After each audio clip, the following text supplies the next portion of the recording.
All right. Chef Matt Curry here with Chef Curry Cuisine. Why don't you... I got to. It's Chef Curry's Cuisine. Chef Curry's somehow in my email address, everybody forgets the S. Okay. If the name of my business were Chef Curry Cuisine, everybody thinks I cook Indian food. Ah, Chef Curry's Cuisine. Okay, so there's an apostrophe S in there that's important. So yeah, I missed that. I'm glad that you said that. And then... yeah, so why don't you just give us your elevator pitch of kind of like what you do, your services that you provide, and you know what you do for people. So one of the line that I've had since the beginning is I answer the question that every working family has every single night of the week. What's for dinner? Yes. Because everybody's working, you're running around, you've got kids, you got to take to events, you're doing errands, you come home, you're just like, oh, I'm exhausted. Yep. What are we going to eat? Yep. Let's order something in. Yep. We'll hate it, eat half and throw the rest away. How does that sound? Yeah. All too familiar. Yeah, or it's like incredibly unhealthy. Yep. It's fast and cheap, and it's just not good. That's another soapbox. Yeah. We'll get there. Yep, cool. We'll get there for sure.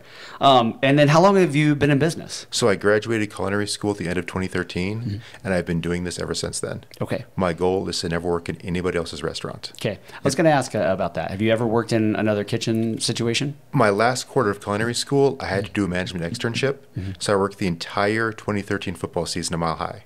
Oh, It was a great experience, Okay. great leadership, great energy during the games. Yeah. That's the year that the Broncos went to the Super Bowl and lost to the Seahawks. Okay. So I got to play at the NFC Championship game, That's or cool. the AFC Championship game. That's So it was a cool. great experience, but I knew by like week 6, I need to do my own thing. Yeah. These are great people, but this is not worth it. Yeah. What specifically was it about that? It's the hours and the stress. Okay. As everybody's learning about with the Bear winning a bunch of awards, that show is too accurate for us chefs. It's like that kind of working environment where it's high pressure, everybody's screaming at each other. Oh. Plus, another thing I've heard confirmed from other chefs in the city is everybody that works in a restaurant has a story about either somebody trying to buy cocaine from them or sell them cocaine or trade shifts. Okay. So it's a terrible environment, and it's not worth it. It doesn't seem like a very healthy lifestyle either. No, not at all. Yeah. And Anthony Bourdain is the perfect example of that. Like he got to travel around, work, talk to cool people. Yeah. But it Still. it grinds you down. Yeah. That's interesting. Why are they like that? Why are they so... It's the kind of the way the environment works. It's high stress, and I heard it put best is when you're working as a chef, you're serving everybody else. Okay. And when it comes time for you to be served, there's nobody available. And as I've heard, the only thing open when you're done is bars and after parties. Yeah, fast food. So it's a lot of alcoholics, just they kind of drawn to each other. Yeah. Anytime, I experience that a little bit after like a really long shoot or something. You kind of like feel like after you've been through a long work day, a long stressful work day, you kind of feel like you deserve to treat yourself. Yep. And then you're out there and it's late at night and there's nowhere to like go that's like a healthy thing to do. And so you're just like, I'm just going to get fast food, or I'm just going to go to a bar, I'm just going to go get a drink. It's all the unhealthy things that are open that late at night. Exactly. When you're like rewarding yourself for a long day of work.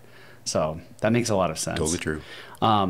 Yeah. So, and then, so you grew up in like Montana and North Dakota. Can you tell us a little bit about that? Kind of, sort of. So my mom was only 16 when I was born. Oh, wow. And never met or wanted to meet my biological father. Okay. So because of that, I spent about half my childhood with my grandparents.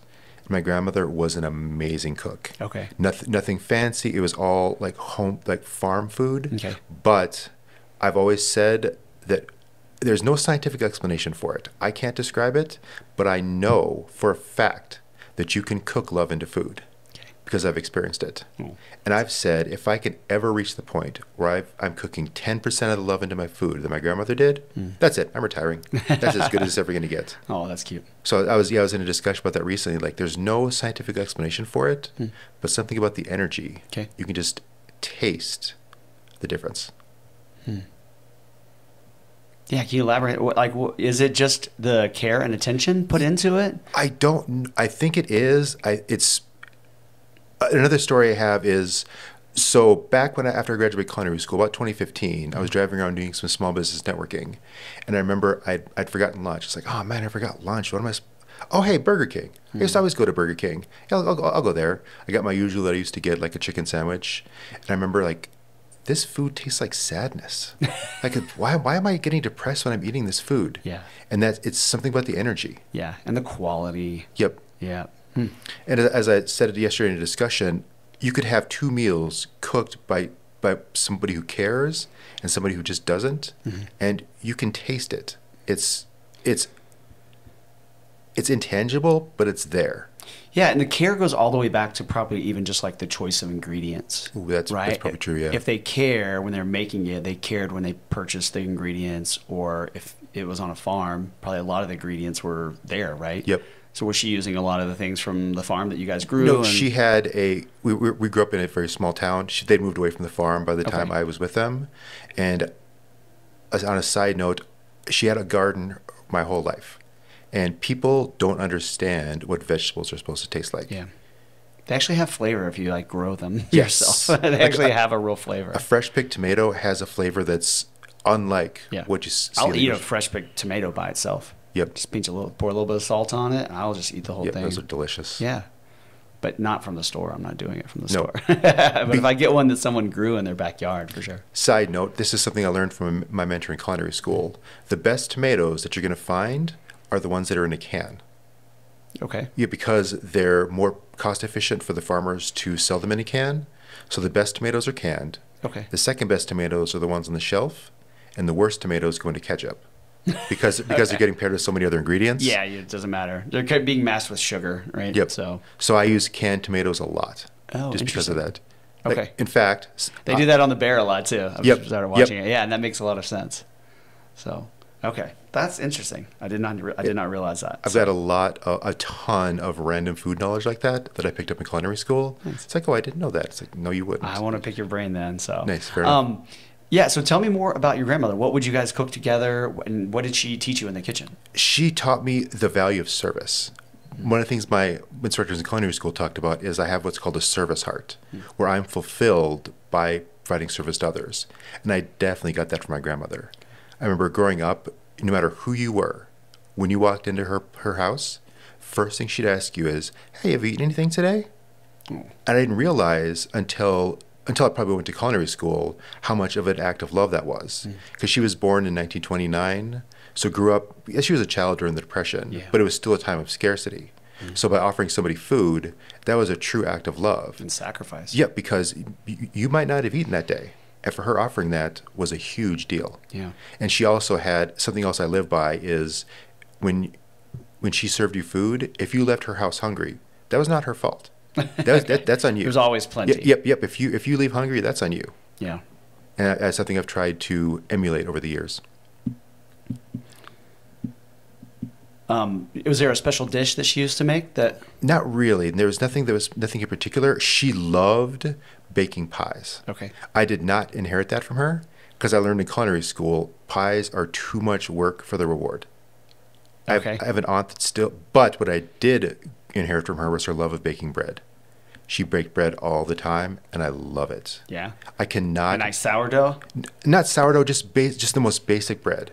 I remember I learned in culinary school, it's what's called a lean dough, which is what baguettes are made out of. Okay. It's just 4 ingredients. It's flour, salt, yeast, and water.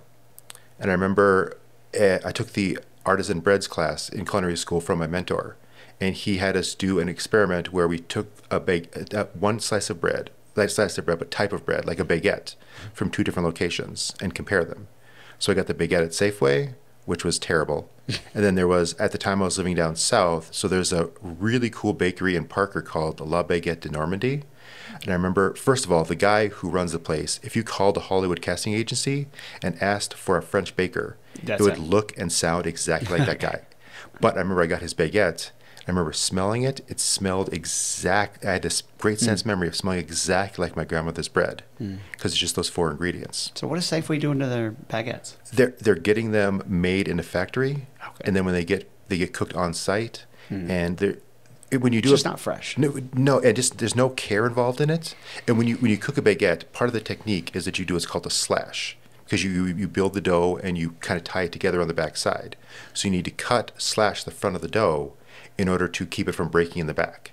Okay. I could tell their slashes were just textbook terrible. They were super thin, not where they were supposed to be. It's like, and the bread fell apart. Gotcha. And it was like, obvious, like this is what I was talking about with the care involved. Like you can tell. Just wasn't made with love. Yep. Yeah. So I cannot buy bread from the grocery store because it creeps me out. Okay. Because it's zombie bread. Yeah. If you're this is another thing I've said since the beginning of my chef service is if bacteria and mold don't want to eat your food, why do you want to eat your food? Ooh, I've never thought about that. Yeah, because food does not go bad, it's not food anymore. Yeah, you know what? I have thought about that now that I think about it. My kids left a box of cereal open overnight, and I like went and just tasted it, the next morning. I was like, is this stale? Is this bad? And it was like, it wasn't really stale. It was just, it tasted the exact same. I was like, they left this open all night and it's still not, like, what is this? Yep. What is this? Exactly. It's not food. Yep, totally. Yeah. There's people who've done experiments where they took like a value meal from 3 different fast food restaurants, took a picture of it, put it on a shelf, and then 5 years later, they took a picture of the food that hadn't been touched, and it didn't look any different. Whoa. Like, why? How? What's going? Wait, what? I don't get it. Just so much preservatives pumped into it. And something I've heard recently is, it's not that your food goes bad. It's that what happens is something else starts eating your food before you do. And that's good. That's okay. I want that. Like when I bake bread, if I can make my mouth work, if I bake bread at home, I know I've got 3 or 4 days before it starts to get stale, and 6 or 7 before it starts to get moldy. Okay. And I want that. I want my food to be able to go bad. Okay. Because that means that it's How still long actual do you say food. before it starts to go stale? Usually 2 or 3 days, maybe 3 or 4. Okay. Because another tip for everybody listening is you do not want to put bread in the fridge. Okay. Because if you put bread in the fridge, that'll cause it to go stale faster. So if you just leave it out and eat it in a reasonable amount of time, it'll stay more fresh. Keep it covered, keep it wrapped. Yep, keep it wrapped, Okay. especially in Colorado. Okay. Because our humidity is so low here. Okay. I've noticed, that's something we did in culinary school, is whenever you're making bread, you always have to keep it covered during the proofing process because it will dry out. Okay. Yeah, great tips, man. I'm learning so much. Yep. And also, I want to go make bread right now. Yep. Excuse me. After high school, you said you went to college one year and kind of discovered yes, not for you, right? No, it's not that it wasn't for me. It's that when I graduated high school, I had 0 personality. No personality. I find that hard to believe. Oh, you would not. It's easy to believe for me, but for other people, it was so boring. And went to college and pretty much spent that year of college at North Dakota State University, pretty much just partying and drinking. Okay. But developing a personality. I developed 25% of a personality in college. Okay, that's enough to get by. Yep, and like for the first time, because I was the good boy in high school, didn't really get into trouble, didn't really go out and drink. Okay, but I should have. Because you get that out of your system then. Because in small towns, in rural areas, there's nothing to do. Yeah, I grew up in a small town in Texas. Yep. So there's only 2 things to do. There's drinking and doing the thing that makes babies, yeah. Which often gets people stuck in small towns, which I'm glad didn't happen. Yeah, yeah, good for you. Got out at least. And then went to Fargo, and what I tell everybody is when you grow up in super small towns, you get drawn to the big city. And in North Dakota, Fargo's the big city. It's like, oh, wow, they have a mall there? Yeah. Holy cow, that's amazing. Buildings? Yeah, they have buildings over 3 stories. Restaurants? Yeah, it's not know. Like a Chili's? Yeah. The Chili's is like the fancy spot. Okay. Well, actually, Fridays is the fancy spot in Fargo. Gotcha. TGI Fridays. Yep. So then you get drawn to the big city, and then you spend a few years in Fargo, take some trips to Minneapolis and Chicago. You're like, wait a minute, this is not the big city at all. So then eventually got drawn to Vegas. Oh, wow. Because I've always been a poker player, and I spent a year in Vegas playing poker. Okay. How'd that go? I was never homeless, and I never starved to death, so I did okay. Probably a win. That's better than most people. But being a poker player is super stressful. Yeah, it's not a healthy lifestyle. In the words of the best poker player who's ever lived, poker is a hard way to make an easy living. That's good. Who's the best poker? Doyle Brunson? Doyle Brunson, yep. Yeah. He's the one who said that.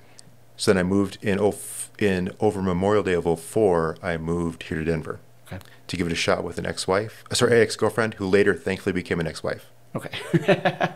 All right, we don't have to touch that stuff. Oh, no. It's funny because when I talk about my ex-wife, I can tend to sound bitter, but I'm not. Okay. It's a funny cliche, so I like to play on that. Yeah. But everybody needs to have that terrible relationship. It's like, oh, that's not how it works. Oh, okay, that's not how human relationships work. Okay, I get it now. It's good to experience that. Yes. It's painful, but it's good. Everybody should have a bad marriage. Just get it out of the way. Just knock it out. It's like, okay. I've had bad days in my marriage, but which I think is probably that's also important. Good. That's probably fine because it makes you appreciate the good days and nice. And you awesome. Can work through it. Yeah. So, been married 15 years now. So. Oh, congratulations! Thanks, man. So in 2009, can we fast forward a little bit? Okay, 2009. Sure. Yep. So you told me something a little bit about 2009. Wasn't sure if you want to talk about that. Oh yes, love to. Okay, cool. This explains everything you need to know this about is kind me of the every facet. nexus of your life. The turning point, huh? Yep. So on May 31st of 2009, an aneurysm ruptured in the right frontal lobe of my brain. Easily, not even close, the best thing that's ever happened to me. That's a wild statement. Yep. The company that I was with provided disability insurance to all their employees, so I've been getting $2,000 a month in disability benefits since the aneurysm. Plus, once I got hooked up with Social Security disability, I discovered they have a program called vocational rehabilitation. What was it called? Vocational rehabilitation. Okay. And their primary focus is helping people who become disabled get back to work, usually by paying for us to get higher education. So you pay for a bachelor's degree at culinary school in full. Wow. Since the only culinary schools here in the city at the time were the private for-profit schools, I went to the Art Institute of Colorado, where a bachelor's degree was about $100,000, paid in full. Wow. That's amazing. Yep. So back up just a little bit because what made you want to go? How long did the aneurysm take you out? And then talk to me about the process of deciding to go to culinary school. Okay, so the aneurysm happened on May 31st of 2009. And what's crazy is I was put into a medically induced coma, and the drug they use to put you into the coma is called propofol. And they call that milk of amnesia because it's got this milky white substance and it kind of wipes out your memory. So from May 31st until about July 2nd is gone. Wow. So like a whole month. A whole month. Only 2 weeks of that was I in the medically induced coma. So for about 2 weeks, I was I was doing rehab, I was interacting with people, but I had no self-awareness, which is super crazy. That is weird. Yep. It's scary. It's scary, but it was necessary, and I am way better off than I should be. For people who suffered aneurysm, I had to do a research speech in culinary school. So I did research into people who suffered aneurysms. If I can make my mouth work again. So of people who suffer an aneurysm, 1/3 die before an ambulance ever arrives. 1/3 die on the way to the hospital receiving treatment. And of the 1/3 that receive treatment and survive, 1/3 of them have serious mental deficiencies. So I am in the 20% of people who suffer an aneurysm and are okay. Let alone, I'm better off than I was 15 years ago.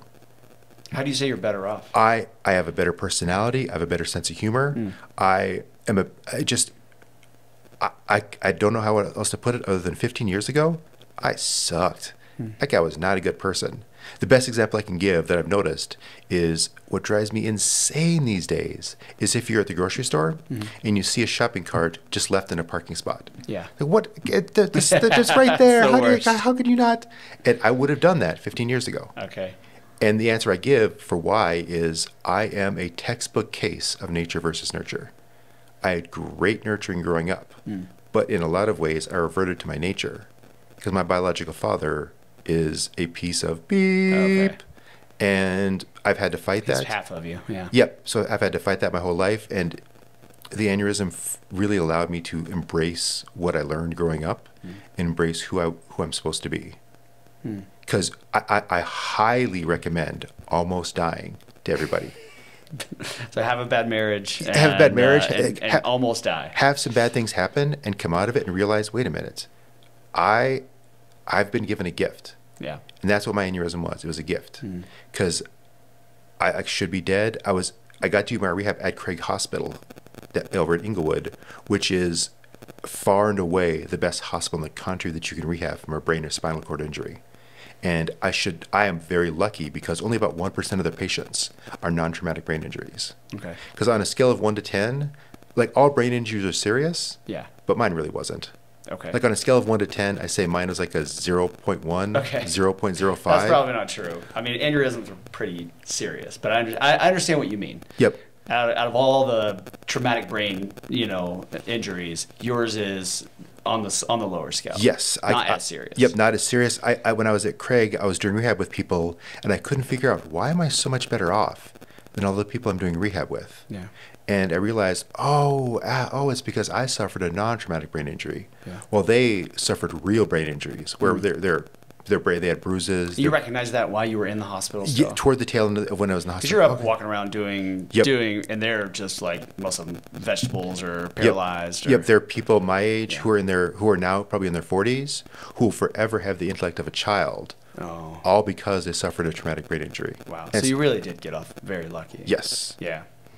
So, so you go to culinary school, and how was that experience? I mean, did you feel like you learned a ton, or? Yes, okay. I got super lucky because at the time, like, higher education is all about your instructors, and I had great instructors all the way through. Okay. Like I said, I had a mentor that I glommed onto that I took a couple classes from. Okay. And actually, side note, he's the one who got me into being a personal chef. Because in my last year of culinary school, he did a seminar on being a personal chef because he had done it himself. It's like, okay, and he did the seminar. I was like, this is what I have to do. So you came away from that seminar just knowing exactly that you wanted to be a personal chef? Yep. Okay. I knew, like, this, I've always had the entrepreneurial spirit. Even in my 20s, when I was wasting my life, I had thought of entrepreneurial ideas, but it wasn't until this opportunity came along, it's like, okay, this is what I need to do. Yeah. Well, you knew you didn't want to work in a traditional kitchen because you had already had that experience. And so then this is presented to you. You're like, this is perfect for me, for my personality, for my entrepreneurial spirit. Exactly. This is going to fit perfect. And more importantly, I can actually make a difference for people because that's something that's, like I said, the service, being able to improve people's lives. Because as we already, like, the food we eat, that is so much of a soapbox for me. It's just, like, We'll go off on it then. We've learned so much about the gut-brain connection in the last 5 years, and we've just scratched the surface. Yeah. We're 50 years from now, I guarantee you, nobody will understand. How did you guys eat that stuff out of a box? Like, what? The same way now we look at the Alestra era. It's like, how were you eating food that did that to your body? Yeah. We'll be looking at that in 50 years. Like, how are you eating processed foods? Like, what was going on? Yeah.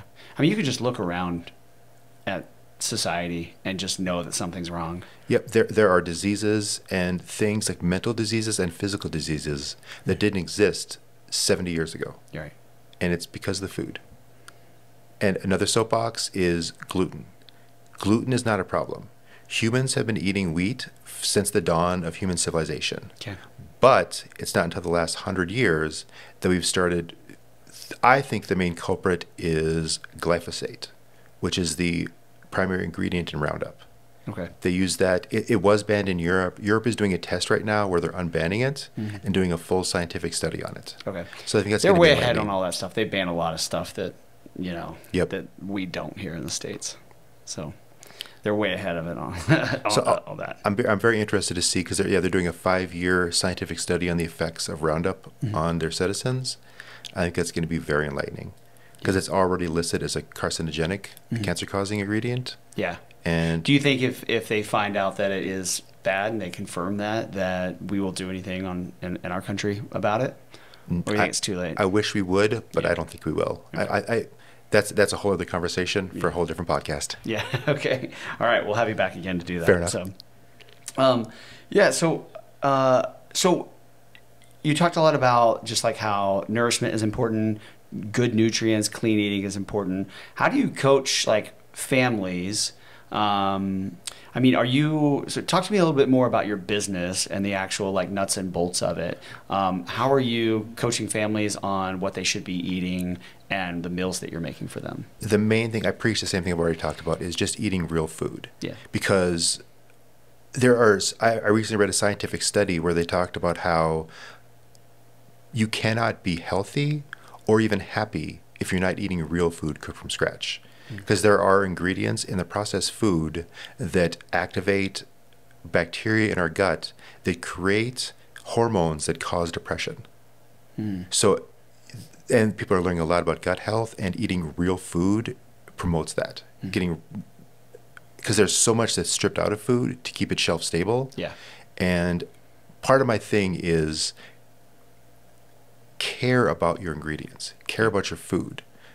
And I before you even ask, I'm not a proponent of organic.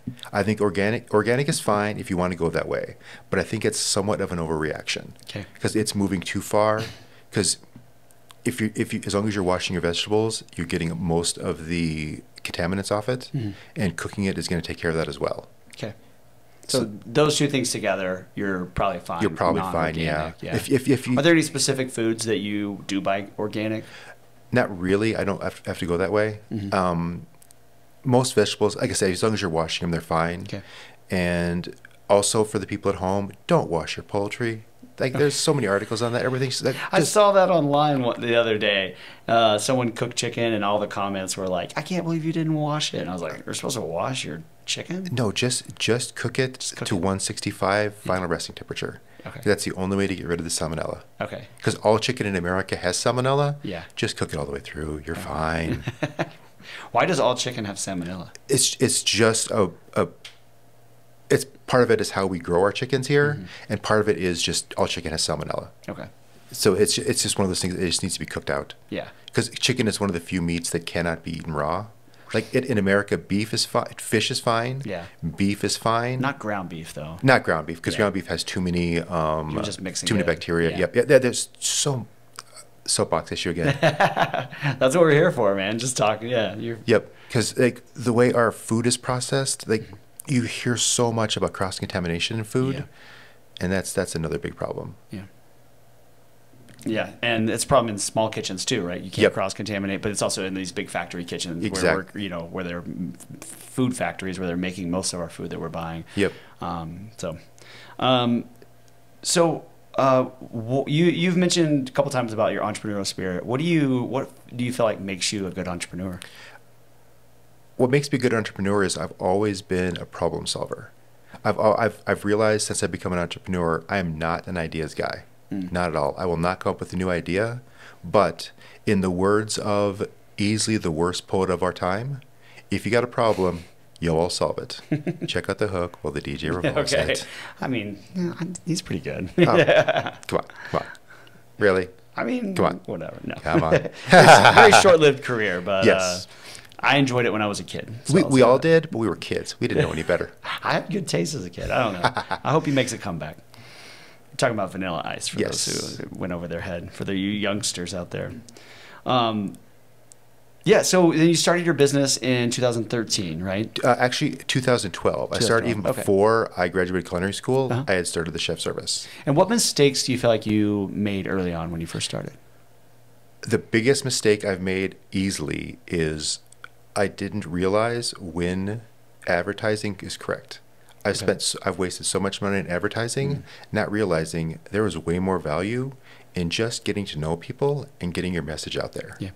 The word of mouth is so valuable, and just getting to know people and the why also. It took me a little while to find my why, realizing you knew it intrinsically, but it took you a while to figure out the messaging and how to communicate that to people. Yep, how to get out that I want. Because one of the things I've said since the beginning is, it's great if I cook your food. I'd love to be able to cook your food.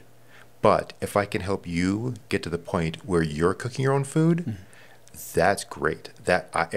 I'm fulfilled. Yeah. I've heard the term a big, hairy, audacious goal, and my bag is to change the way that America eats, to get people back to eating real food. Sort of one family at a time, huh? Yep, that's the goal, because that's how it has to be done. Yeah. So you're cooking meals for people. How do they communicate what they want to you, and then how do you prepare that for them and deliver it? Can you just walk us through kind of the nuts and bolts of it? Yep. So say somebody wants to start with a chef service. They'll send me an email, and then I will respond with about 80 recipes that I have currently built. Okay. They all follow the basic tenets of the Mediterranean diet: eating good meats, have some good balance of vegetables, as few added sugars as possible. And also what's important to me is all of my recipes pull from the Mediterranean diet, but they follow cultures all around the world. Because I'm a big believer in food being a uniter of people. One of my favorite stand-up comedians has a great line.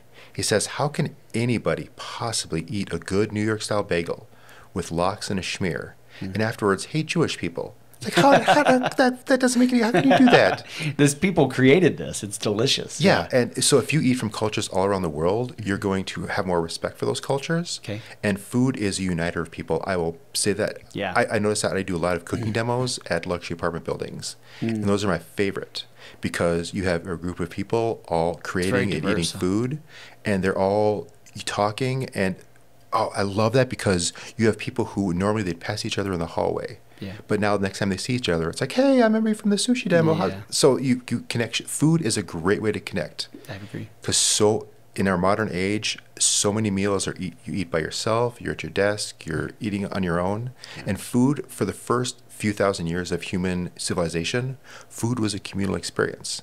And it should be.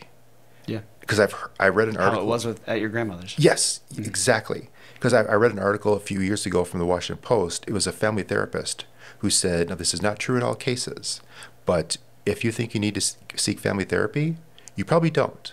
Just eat your family meals together, have conversations, have those interactions, and you'll notice a huge change. Yeah.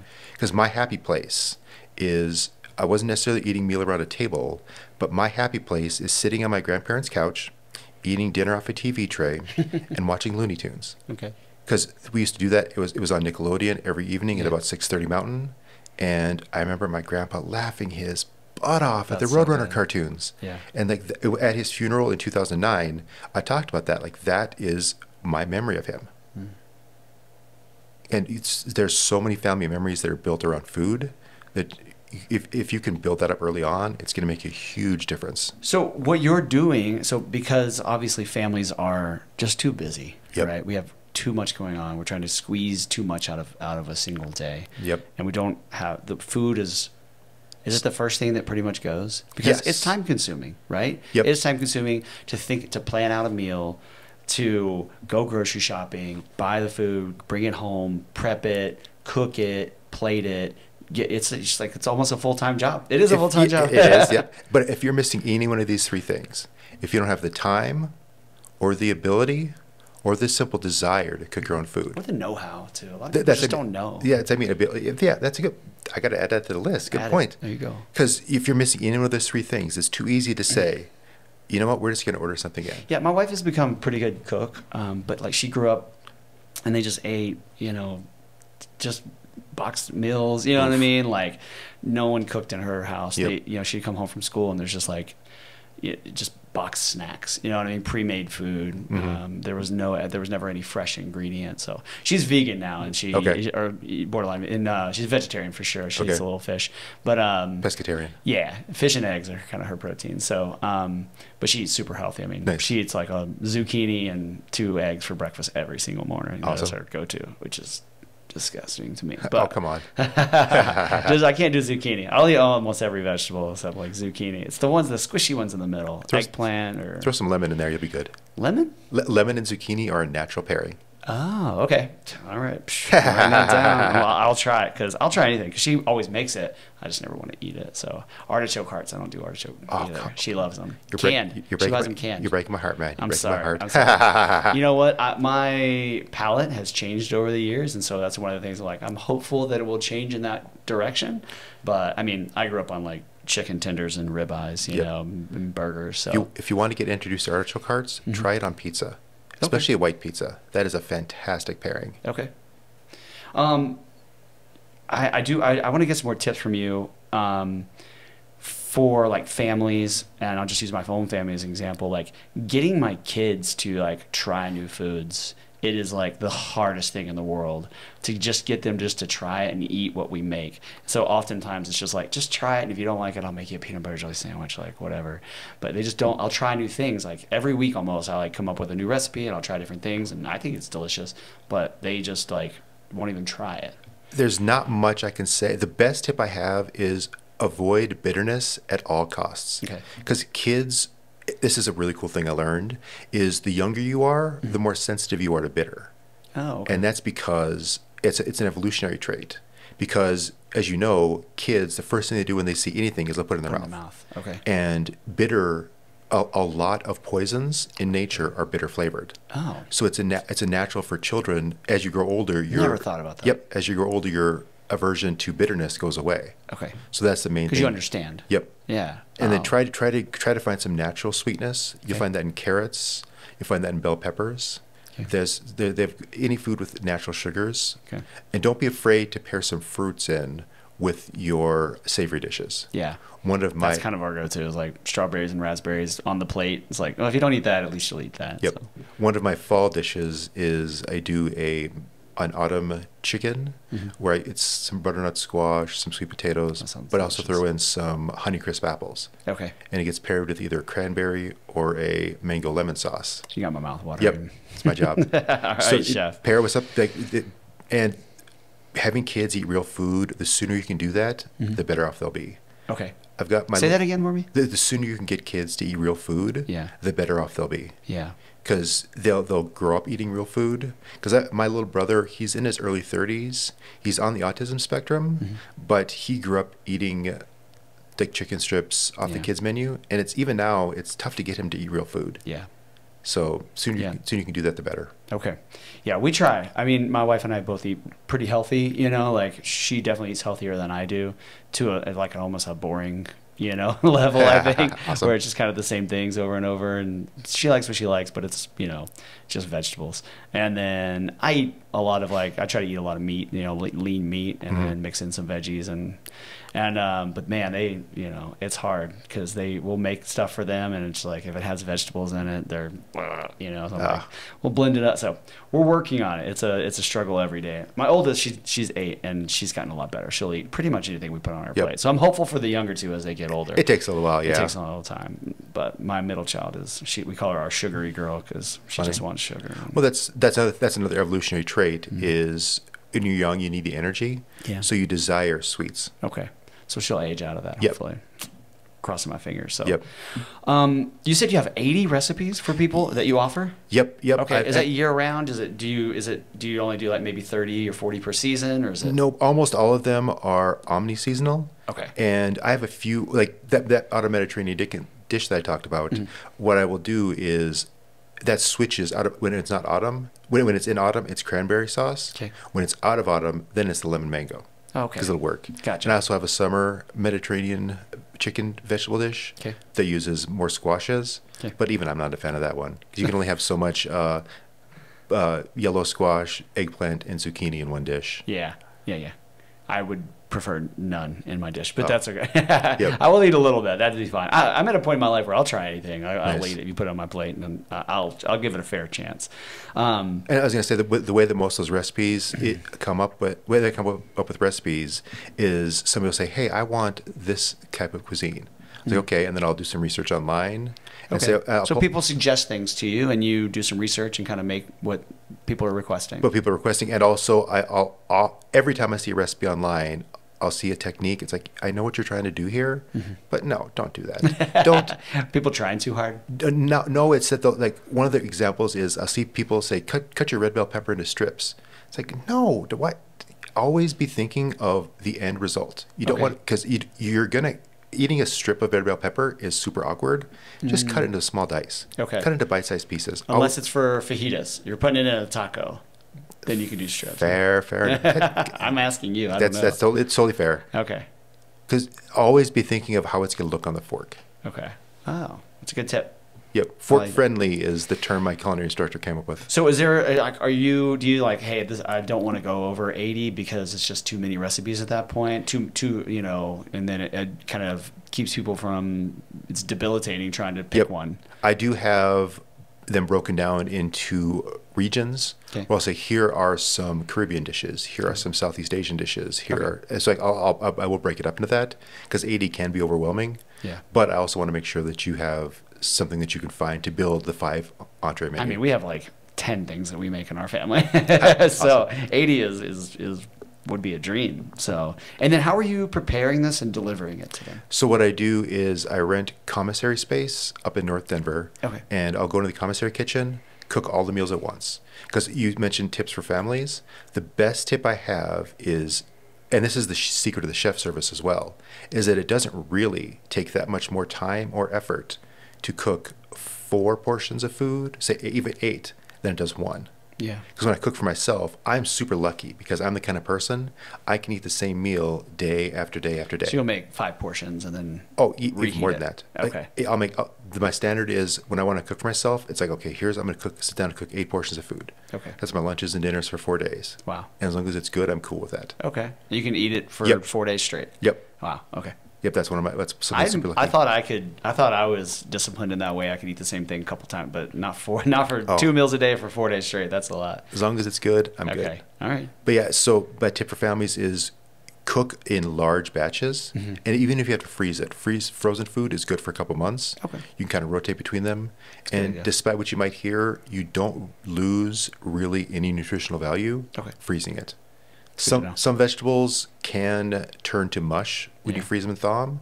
So I'm always conscientious of that, is the texture. Okay. Because you want to make sure, I always undercook my vegetables when I cook for customers. Okay. Because I know it's going to be reheated, it's going to be sitting in the fridge and freezer. Yeah. So you want to make sure that the texture doesn't And it turns get into bad. mush because it was cooked all the way through, and then you cook it again when you reheat it, and it's just overcooked. And then also freezing it can break down some of the cellular structure.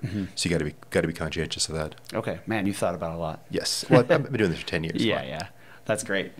So then you cook it and prepare it. Are you freezing it and delivering it? Or No, when I deliver it, it's been refrigerated because you don't want to freeze it and then thaw it and then freeze it. Okay. And then I always deliver 2 weeks worth of Monday through Friday dinners for household. Okay. Half goes in your fridge, half goes in your 10 freezer. 10 different recipes. No, 5 recipes. Okay. But so say for a couple, it's 4 portions of 5 entrees. Okay. So that's 2 meals for Monday, 2 meals for Tuesday. So what you do is half the food goes in the fridge, half goes in the freezer.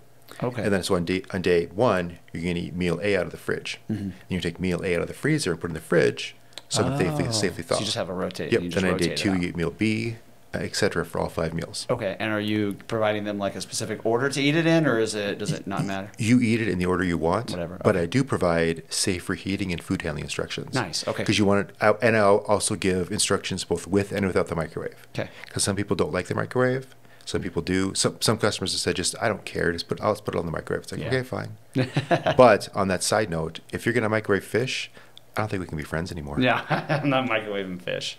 I don't think I've ever microwaved fish. So. Because I've had some customers who said they're just going to microwave their salmon. It's like, okay, it's going to turn into rubber. Don't blame me. It's not my fault. Gross. Yeah.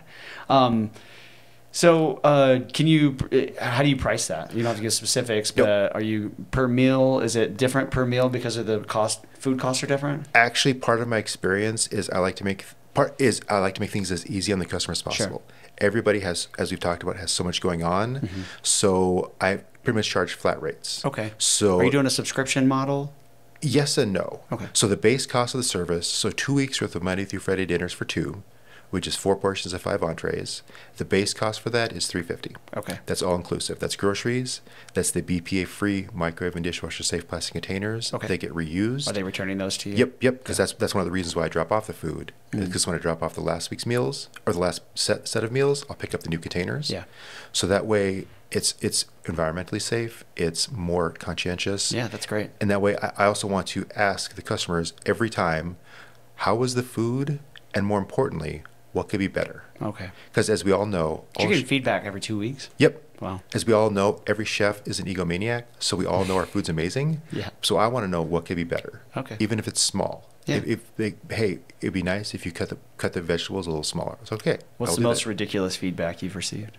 It's not feedback, but the most ridiculous feedback I received is I had one customer. If you want to do macro breakdowns, you know what? I'll do that.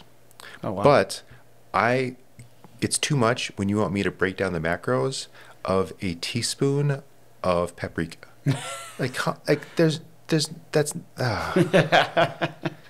if you think that taking matters, it too far. Yeah, that's a little too much. Yeah. So you made a difference of 2 calories. Good job. Yeah. So flat rate, and then because food costs have gone up dramatically over the last year or two. Yes and no. What people don't realize is raw groceries are very inexpensive. Okay. Buying raw groceries is not expensive at all. It's turning the groceries into food. That's where the problem is. Okay. I also have an advantage because because I run a food service business, I can shop at Restaurant Depot. Yeah. So when I buy chicken breast, I will buy 40 pounds of chicken breast at a time. Gotcha. I freeze it, put it in 2-pound bags, So which is the standard recipe size. you're not going to King Soopers and getting a packet of chicken. Yep. A million little packets. You're just buying in bulk. Okay. Yep. So my chicken costs $1.77 a pound. Oh, that'd be nice. Yep. Yeah. I don't even know what it is at the grocery store. $5 a pound. It's like $3 a pound for chicken. Yeah. I think I bought it for $3.99 the other day or something. Yep. So that's great. Cool. Well, man, this has been great. Love your business. Appreciate love your entrepreneurship. Where can people find you if they want to find out more information, if they want to, reach out to you and, talk to you about booking your services? So my website is chefcurriescuisine.com. With an S. Yep. CHEF as in Frank, CURRYS as in Sam. We'll put it up on the screen for you. Cool, perfect. Yeah. Cuisine. And I've just recently gotten my website fixed. Okay, because I had some malware issues. It's like Okay. I did some updates. Like, okay, everything's back to normal. Okay. Because that was hurting me for a while. Yeah. And then on that website, make sure you go to the About the Chef section and click on that link because you're going to see the best picture ever. There's a picture of me at 3 years old with a stupid bowl haircut, goofing off with my grandparents. Love it. We've all had that haircut. Yep, and so. that picture is why I'm a chef. Oh, cool. That's great. That's a good place to end it, man. Cool. Thank you Perfect. for your time. Oh, no, happy to be here. Love your story. Great talking to you. Love your passion for food. And I really appreciate your time. Nice. Thank you very much. You have a good day. You too.